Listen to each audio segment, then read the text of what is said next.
ಬೇಜಾರಾಗಿ ಹೇಳಿದ್ರು. ಅದು ಏನಾಗುತ್ತೆ ಅಂದ್ರೆ ಅವ್ರು ನಮ್ಗಾಗಿ ಅವ್ರಿಗೋಸ್ಕರ ಕೇಳಿಲ್ಲ, ನಮಗೋಸ್ಕರ ಕೇಳಿದ್ದು. ನನಗೆ ಸ್ಟೇಜಲ್ಲಿ ಅವಾರ್ಡ್ ಕೊಡುವಾಗ ಯಾರು ಇಲ್ಲ ಅಂತ ಅವರು ಕೋಪ ಪಟ್ಟಿಲ್ಲ. ಹೊಸ ಪ್ರತಿಭೆಗಳು ಬರ್ತಾ ಇದೆ, ಅವ್ರಿಗೆ ಅವಾರ್ಡ್ ಕೊಡುವಾಗ ಇರ್ಲಿ, ಜನ ನೋಡ್ಲಿ, ಕೈ ತಟ್ಲಿ ಅನ್ನೋ ಒಂದು ಕೋಪದಲ್ಲಿ ಅವ್ರು ಮಾತಾಡಿದ್ರು. ಅದ್ರಲ್ಲಿ ಏನ್ ತಪ್ಪಿದೆ? ಅವ್ರು ಮಾತಾಡೋದ್ರಲ್ಲಿ ಏನ್ ತಪ್ಪಿದೆ? ನಾವೇನಾದ್ರೂ ಕಡಿಮೆ ಇದ್ದು ನೀವು ಮಾತಾಡಿದ್ರೆ ಹೌದಪ್ಪ ನಮ್ಮ ಇಂಡಸ್ಟ್ರಿ ತುಂಬಾ ಕೆಳಗಡೆ ಇದೆ, ನಿಮ್ಮಷ್ಟೇ ನಾವು ಒಂದು ಮಟ್ಟದಲ್ಲಿ ಮೇಲೆ ಇದ್ದೀವಿ, ನಾವು ಯಾವ್ದಲ್ಲೂ ಕಡಿಮೆ ಇಲ್ಲ, ಹಂಗಾಗಿ ಯಾರನ್ನೂ ಕೀಳಾಗಿ ನೋಡ್ಬೇಡಿ ದಯವಿಟ್ಟು. ಅವ್ರು ಮಾತಾಡೋದ್ರಲ್ಲಿ ಯಾವುದು ತಪ್ಪಿಲ್ಲ, ಶಿಲೆ ಕೈಯಲ್ಲ. ಅವ್ರಿಗೆ ಇನ್ನೂ ಯಾವ ಮಟ್ಟದಲ್ಲಿ ಗೌರವ ಕೊಡಬೇಕು, ವಿಜಯ್ ಸರ್ ಕೊಡಬೇಕು. ಅವ್ರು ಇನ್ನು ಕನ್ನಡ ಇಂಡಸ್ಟ್ರಿಗೆ ಅವ್ರು ಮಾತಾಡಿದ್ದು ಎಷ್ಟು ದೊಡ್ಡ ಮಟ್ಟದಲ್ಲಿ ಬೆಲೆ ಸಿಕ್ತು ಗೊತ್ತಾ? ಇವತ್ತು ಎಲ್ಲಾ ಚಾನೆಲ್ಗಳಲ್ಲೂ ಟಾಕ್ ಆಗಿ ಹೋಗ್ತಾ ಇದೆ, ಅದೇ ಇವಾಗ ಟ್ರೆಂಡ್ ಆಗಿದೆ. ಅವ್ರು ಮಾತಾಡಿದ್ದೆ ಯಾಕೆ ಮಾತಾಡಬಾರ್ದು? ಈ ತರ ಒಂದು ಸಣ್ಣ ಪುಟ್ಟ ಚಿಕ್ಕದಂತ ಇವತ್ತು ಚಿಕ್ಕದಾಗಿ ಬಿಟ್ರೆ ನಾಳೆ ದೊಡ್ಡದಾಗಿ ಮಾಡ್ತಾರೆ. ಯಾರನ್ನೂ ಅದು ತಪ್ಪದೆಲ್ಲ ಮಾಡಬಾರ್ದು, ಮಾಡಿದ್ ತಪ್ಪದು. ಸರ್, ಯಾಕೆ ಸರ್ ಪದೇ ಪದೇ ಕನ್ನಡಿಗರಿಗೆ ಅವಮಾನ ಮಾಡುವಂತ ಕೆಲಸಗಳಾಗ್ತದೆ? ಸೊ ಕಳೆದ ಬಾರಿ ಕೂಡ ಈ ಹಿಂದೆ ಒಮ್ಮೆ ದರ್ಶನ್ ಅವರು ಕೂಡ ಇದನ್ನ ಪ್ರಸ್ತಾಪ ಮಾಡಿದ್ರು. ನಾನು ಯಾವುದೇ ಹೊರ ರಾಜ್ಯಗಳಿಗೆ ಹೋಗಲ್ಲ, ಹೊರ ದೇಶಗಳಿಗೆ ಪ್ರಶಸ್ತಿ ಪಡೆಯೋದಕ್ಕೆ ಹೋಗೋದಿಲ್ಲ, ಯಾಕಂದ್ರೆ ಅಲ್ಲಿ ಕನ್ನಡಿಗರನ್ನ ತುಂಬಾ ಕೇವಲವಾಗಿ ನೋಡ್ತಾರೆ ಕೆಲವರು ಎನ್ನುವಂಥದ್ದು. ಇಲ್ಲ ಸರ್, ಅವ್ರು ಹೇಳ್ಕೊಳ್ಳಿ ಸರ್. ಅವ್ರು ಏನಾದ್ರು ಹೇಳಿದ್ರು ನಾವು ಯಾವ್ದ್ರಲ್ಲಿ ಕಡಿಮೆ ಇಲ್ಲ. ಯಾರೋ ಎಲ್ಲೋ ಹೇಳಿದಾರ ಅನ್ಬಿಟ್ಟು ನಾವು ಕೀಳಾಗೋದಿಲ್ಲ. ನಾವು ಯಾವಾಗ್ಲೂ ದೊಡ್ಡದಲ್ಲಿ, ನಾವು ಯಾವುದೇ ಮಟ್ಟದಲ್ಲಿ, ಯಾವ ದೊಡ್ಡ ಮಟ್ಟದಲ್ಲಿ ಇದೆ ಅಂತ ಎಲ್ಲ ಇಂಡಸ್ಟ್ರಿಗೆ ಗೊತ್ತು. ಸೌತ್ ಇಂಡಿಯಾ ಅಲ್ಲ sir, north India, all over India ಗೊತ್ತು ಕನ್ನಡ ಇಂಡಸ್ಟ್ರಿ ಇವಾಗ ಯಾವ ಮಟ್ಟದಲ್ಲಿ ಬೆಳೆದಿದೆ, ಎಲ್ಲಿದೆ ಅಂತ ಅವ್ರಿಗೂ ಗೊತ್ತು. ಯಾರು ಏನು ಕಣ್ಮುಚ್ಕೊಂಡು ಪಿಕ್ಚರ್ ನೋಡ್ತಾ ಇಲ್ಲ. ಎಲ್ಲಾರ್ಗೂ ಇಂಡಸ್ಟ್ರಿ ಬಗ್ಗೆ, ಕನ್ನಡ ಇಂಡಸ್ಟ್ರಿ ಬಗ್ಗೆ ಗೊತ್ತು. ಕನ್ನಡ ಇಂಡಸ್ಟ್ರಿ ಬಗ್ಗೆ ಮಾತಾಡ್ತಾ ಇದ್ದಾರೆ. ಇಲ್ಲಿ ಏನೇನು ನಡೀತಾ ಇದೆ ಅವ್ರಿಗೂ ಗೊತ್ತಾಗಿದೆ, ಅವ್ರಿಗೂ ಗೊತ್ತಿದೆ. ಅವ್ರು ಅವಮಾನ ಮಾಡಿದ್ರು ಅನ್ಬಿಟ್ಟು ನಾವು ಯಾವುದೇ ರೀತಿ ಕೆಳಗಡೆ ಹೋಗೋದಿಲ್ಲ. ನಾವು ಯಾವಾಗ್ಲೂ ಶಿಖರ, ನಾವು ಮೇಲೇನೆ ಇರ್ತೀವಿ. ಇದ್ರ ಜೊತೆಗೆ ಜಾಲಿ ಜಾಕ್ ಅವರು ಎಲ್ಲೋ ಒಂದು ಕಡೆ ಕಾಂಟ್ರಾಕ್ಟರ್ ಆಗಿದ್ದಂತವ್ರು ಇವತ್ತು ಸ್ಟಾರ್ ನಟ, ಹಾಸ್ಯ ನಟವಾಗಿ ತೆರೆ ಮೇಲೆ ಮಿಂಚ್ತಾ ಇದ್ದಾರೆ. ಸೊ ಆ ಬಗ್ಗೆ ನಿಮಗೆ ಎಷ್ಟು ಹೆಮ್ಮೆ ಇದೆ, ಖುಷಿ ಇದೆ? ನಾನು ಒಂದು ದೊಡ್ಡ ಮಟ್ಟದಲ್ಲಿ ಕಾಮಿಡಿಯನ್ ಆಗಿದ್ದೇನೆ ಅಂದ್ರೆ ಜನರನ್ನ ನಗಿಸಿದೀನಿ ಅಂತ ನಾನು ಅನ್ಕೊಂಡಿದ್ದೀನಿ. ನಗಿತಾ ಇದ್ದಾರೆ, ಜನರು ನಗ್ದಿದ್ದಾರೆ, ನೋಡಿದೀನಿ. ಅದು ಆ ಒಂದು ಇದಕ್ಕೆ ಸಿಕ್ಕಿದೆ ಈ ಅವಾರ್ಡು. ನಾನು ಯಾಕಂದ್ರೆ ನನ್ನಲ್ಲಿದ್ದ ಇದೆಲ್ಲ ವಿಜಯ್ ಸಾರೇ ಹೊರಗಡೆ ತಂದ್ರು. ನಿನ್ ಕೈಯಲ್ಲಿ ಆಗುತ್ತೆ, ನೀನ್ ಮಾಡಿ ಜಾಕ್ ಚೆನ್ನಾಗಿ ಮಾಡ್ತೀಯ ಅಂತ ನಮ್ಮ ವಿಜಯ್ ಸಾರು ಹೇಳ್ಕೊಟ್ಟಿದ್ದು ಮಾಡಿದ್ದೆ, ನಾನು ಮಾಡಿದ್ದೆ. ಅಲ್ಲಿ ನಂದೇನಿಲ್ಲ, ಬಟ್ ಅದು ಸಕ್ಸಸ್ ಆಯ್ತು, ಜನ ಒಪ್ಕೊಂಡ್ರು. ಇಲ್ಲಿಲ್ಲ ಯಾವುದೇ ಒಂದು ರಾಜ್ಯಕ್ಕೆ ಹೋಯ್ದು ಜಿಲ್ಲೆಗೆ ಹೋದ್ರೆ ಕೂಡ ನನ್ನ ಜಾಲಿ ಜಾಲಿ ಜಾಲಿ ಸರ್.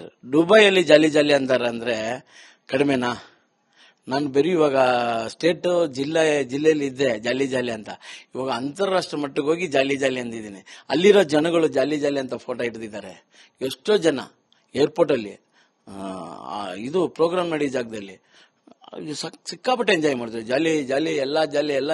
ನಾನು ನೋಡ್ತಾ ಇದ್ದೀನಿ ಎಲ್ಲಿಂದಪ್ಪ ಸೌಂಡ್ ಇದು ಶಬ್ದ ಅಂತ ನೋಡಿದ್ರೆ ನನ್ನ ಹಿಂದ್ಗಡೆ ಕಿಡಿಸ್ತಾ ಇದ್ದಾರೆ. ಹಂಗೆ ಅದು ಜಾಲಿ ಜಾಲಿ ಭೀಮಾ ಎಲ್ಲೋ ಒಂದ್ ಮಟ್ಟಿಗೆ ಸಖತ್ತಾಗಿ ರೀಚ್ ಆಯ್ತು.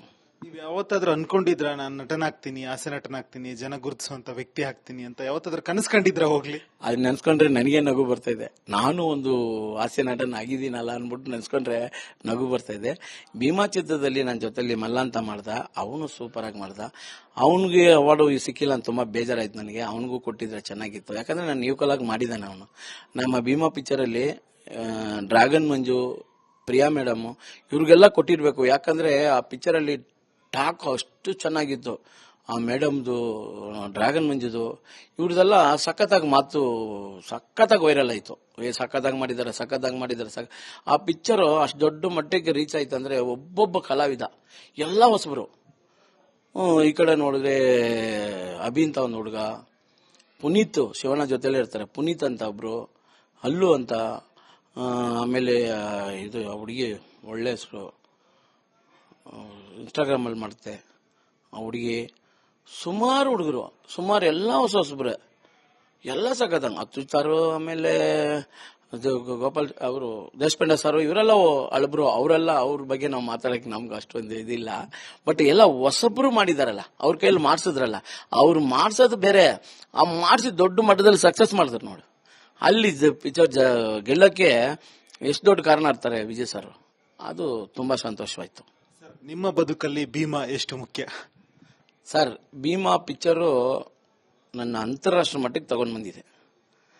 ನಾನು ಬಂದು ಒಂದು ಲೋಕಲ್ ಹುಡುಗ, ಒಂದು ಏರಿಯಲ್ಲಿ ಇರೋನು, ಸ್ಲಮ್ಮಲ್ಲಿ ಇದ್ದವನು, ನನ್ನ ಅಂತಾರಾಷ್ಟ್ರ ಮಟ್ಟಕ್ಕೆ ತಗೊಂಡು ಬಂದು ಅಲ್ಲಿ ಅವಾರ್ಡ್ ತಗೊಳಕ್ಕೆ ಅಷ್ಟು ದೊಡ್ಡ ವೇದಿಕೆಯಲ್ಲಿ ಯಾರು ಇದ್ರು ಗೊತ್ತಾ ಸರ್? ಸಾಧಾರಣ ಆಕ್ಟ್ರೆಸ್ಗಳಲ್ಲಿ ಇದ್ದಿಲ್ಲ. ಎಂತೆಂಥ ಆಕ್ಟ್ರೆಸ್, ನಮ್ಮ ಇವರು ಕಮಲಾಸನ್, ಉಪ್ಪಿ ಸರ್, ವಿಜಯ್ ಸರ್, ಸುಮಾರು ತೆಲುಗು ಆಕ್ಟ್ರೆಸ್ಗಳು, ಎಷ್ಟೆಷ್ಟು ದೊಡ್ಡ ಆಕ್ಟರ್ಗಳಿದ್ರು. ಅವ್ರ ಮುಂದ್ಗಡೆ ಹೋಗಿ ನಾವು ಇಂಥ ಒಂದು ಅವಾರ್ಡ್ ತಗೊಳ್ಳೋದು ಕಡಿಮೆ.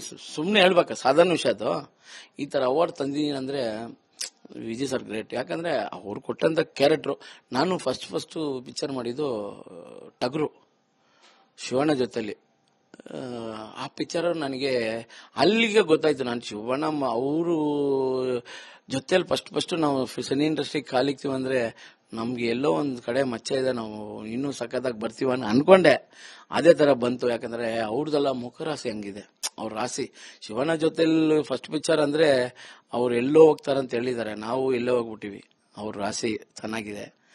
ಅವರು ಎಷ್ಟು ಹೀರೋಗಳಿದ್ದಾರೆ ಅವ್ರ ತರ. ಒಂದು ಇವತ್ತು ಕರ್ನಾಟಕದಲ್ಲಿ ಸೂಪರ್ ಸ್ಟಾರ್ ಅವರು ನಮ್ಮನ್ನು ನೋಡಿದ್ರೆ ಒಳ್ಳೆ ಮನೆ ಹುಡುಗ ತರ ತಪ್ಕೊಂತಾರೆ, ಮಾತಾಡ್ತಾರೆ, ನಗಿತಾರೆ, ನಮ್ಮ ಹತ್ರ ಕಾಮಿಡಿ ಮಾಡ್ತಾರೆ.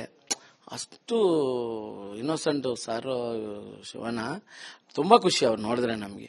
ಅವ್ರ ಮನೆಯಲ್ಲಿ ಯುವ ಸರ್ ಜೊತೆಲಿ, ವಿನಯ್ ಸರ್ ಜೊತೆಲಿ, ಇಡೀ ಅವ್ರ ಫ್ಯಾಮಿಲಿ ಜೊತೆಲೆ ಮಾಡ್ಬಿಟ್ಟೆ. ಆಲ್ರೆಡಿ ಆಲ್ಮೋಸ್ಟ್ ಮಾಡಿದ್ದೀನಿ. ಖುಷಿ ನನಗೆ. ದೊಡ್ಡ ಮನೆಯಲ್ಲಿ ಅಷ್ಟು ಇವ್ರಗಳ ಜೊತೆಲಿ ನಾವು ಮಾಡಿದೀವಿ ಅಂದ್ರೆ ನಮ್ಗೊಂದು ಖುಷಿ. ಅದು ನಿಮ್ಮ ಬದುಕಿನ ಕನ್ನಡ ಚಿತ್ರರಂಗದ ಹೀರೋ ಯಾರು ಸರ್ ನಿಮ್ಮ ಬದುಕಿಗೆ? ನಮ್ಮ ಬದುಕಿಗೆ ಎಲ್ಲಾರನ್ನೂ ಹೇಳ್ಬೋದು, ಎಲ್ಲರೂ ಚೆನ್ನಾಗೇ ಇದ್ದಾರೆ ನಮ್ಮ ಜೊತೆಲಿ. ಶಿವಣ್ಣ, ಗುರು ಅನ್ನುವಂಥದ್ದು ಅಂದ್ರೆ ಒಬ್ಬ ಗುರು ಅನ್ನೋದು ಇದ್ದೇ ಇರ್ತಾರೆ ಪ್ರತಿಯೊಬ್ಬರ ಲೈಫಲ್ಲಿ. ನಿಮ್ಮ ಬದುಕಿನಲ್ಲಿ ಗುರು ಯಾರು? ಗುರು ಅಂದ್ರೆ ನನಗೆ ಸಿನಿಮಾ ಇಂಡಸ್ಟ್ರಿಯಲ್ಲಿ ಇಷ್ಟು ದೊಡ್ಡ ಮಟ್ಟಕ್ಕೆ ತಗೊಂಡ್ ಬಂದ್ರೆ ನಮ್ಮ ವಿಜಯ್ ಸರ್ನ ಹೇಳ್ಬೋದು. ಯಾಕಂದ್ರೆ ನಮ್ಮನ್ನು ಗುರುತಿಸ್ತಾರೆ. ಅವ್ರ ಗುರುತಿ ಮಾಡೋ ಜಾಗ ನೀನ್ ಚೆನ್ನಾಗಿ ಮಾಡಿದೆ, ನಿನ್ಗೆ ಬರುತ್ತೆ ಅಂತ ನನಗೆ ಈ ಲೆವೆಲ್ಗೆ ತಂದಿದ್ದು ನಮ್ಮ ವಿಜಯ್ ಸರ್. ಅವ್ರನ್ನೇ ನಾನು ಗುರು ಅಂತ ಹೇಳ್ಬೇಕು. ಬಟ್ ಶಿವಣ್ಣ ನನಗೂ ಇನ್ನೂ ಏನಂದ್ರೆ ಒಂಥರ ಖುಷಿ ಅವ್ರು ನೋಡಿದ್ರೆ ನನಗೆ. ಅವ್ರು ನಾನು ಅವಾಗಿಂದ ತುಂಬಾ ಅಂದ್ರೆ ತುಂಬಾ ಹಚ್ಕೊಂಡಿದ್ದೀನಿ ನಾನು. ಸೊ ಈಗ ಜಾಲಿ ಜಾಕ್ ಅವ್ರಿಗೆ ಕೇವಲ ಕನ್ನಡ ಮಾತ್ರ ಅಲ್ಲ, ಪರಭಾಷೆಯ ಚಿತ್ರಗಳ ಆಫರ್ ಕೂಡ ಬರ್ತಾ ಇದೆ ಅಂತ ಕೇಳ್ಪಡ್ತಾ ಇದೀವಿ, ನಿಜಾನ ಸರ್? ಸರ್ ನಾನೇನ್ ಹೇಳ್ತೀನಿ, ನಮ್ಮ ಸುದಿ ಇದಾರಲ್ಲ, ಅವನ್ ಬಂದು ಸ್ಟೇಜ್ ಮೇಲೆ ಒಂದು ಡೈಲಾಗ್ ಹೊಡೆದ. ಏನಂತ, ಬೇರೆ ಭಾಷೆಗಳಲ್ಲಿ ನಾನು ವೀಕು, ಕನ್ನಡದಲ್ಲಿ ನಾನು ಪೀಕು ಅಂತ ಚೆನ್ನಾಗಿ ಹೇಳ್ದ ಸ್ಟೇಜ್ ಮೇಲೆ. ಅದೇ ತರ ಸಚಿನ್ ಅದನ್ನ ಹಂಗೆ ಒಂದು ಆಲ್ಟರ್ನೇಟ್ ಮಾಡಿ ಒಂದು ಡೈಲಾಗ್ ಹೇಳ್ತೀನಿ. ಬೇರೆ ಭಾಷೆಗಳಲ್ಲಿ ನಾನು ಪೀಕು, ಆದ್ರೆ ಕನ್ನಡ ಮಾತ್ರ ನಂಗೆ ಸಾಕು. ಇದರ ಜೊತೆಗೆ ಈಗ ಕನ್ನಡದಲ್ಲಿ ಯಾವ್ಯಾವ ಸಿನಿಮಾಗಳನ್ನು ಮಾಡ್ತಾ ಇದ್ದೀರಾ? ಮುಂಬರುವಂತ ಸಿನಿಮಾಗಳು ಯಾವ್ಯಾವ ಇದೆ ನಿಮ್ ಸರ್? ಒಂದು 10 ಪಿಕ್ಚರ್ ಇದೆ ಸರ್. ಯಾವ್ದೊಂದು ಹೆಸರು ಹೇಳೋದ? ಸಿಟಿ ಲೈಟ್ ಇದೆ, ಶಿವಣ್ಣ 131 ಹೇಳಿದ್ದಾರೆ, ಸುದೀಪ್ ಸರ್ ಪ್ರೊಡ್ಯೂಸರ್ ಹೇಳಿದ್ದಾರೆ ಮಾಡ್ಬೇಕಂತ, ಅದಿದೆ. ಆಮೇಲೆ ನಮ್ಮ ಇವಾಗ ಎಕ್ಕ ಮಾಡ್ದಲ್ಲ, ಅದೇ ಕಂಪ್ನಿಯಲ್ಲಿ ಇನ್ನೊಂದು ಪಿಕ್ಚರು ಸುದೀಪ್ ಸರ್ ಮಾಡ್ತಾ ಇದ್ದಾರೆ, ಆ ಪಿಕ್ಚರ್ ಹೇಳಿದ್ದಾರೆ. ಆಮೇಲೆ ಬೈರ ಅಂತ ಒಂದು ಪಿಕ್ಚರು, ಸೂರ್ಯಣ್ಣ ಒಂದು ಪಿಕ್ಚರು, ಗುರಿ ಅಂತ ಒಂದು ಪಿಕ್ಚರು, ಪೊಲೀಸ್ ಬೀಟ್ ಅಂತ ಒಂದು ಪಿಕ್ಚರು, ಆಮೇಲೆ ಸಾಲಗಾರರ ಸಂಘ ಅಂತ ಒಂದು ಪಿಕ್ಚರು, ಇನ್ನ ಹೆಸರಿಕ್ಕಿಲ್ಲ, ಮೈಸೂರು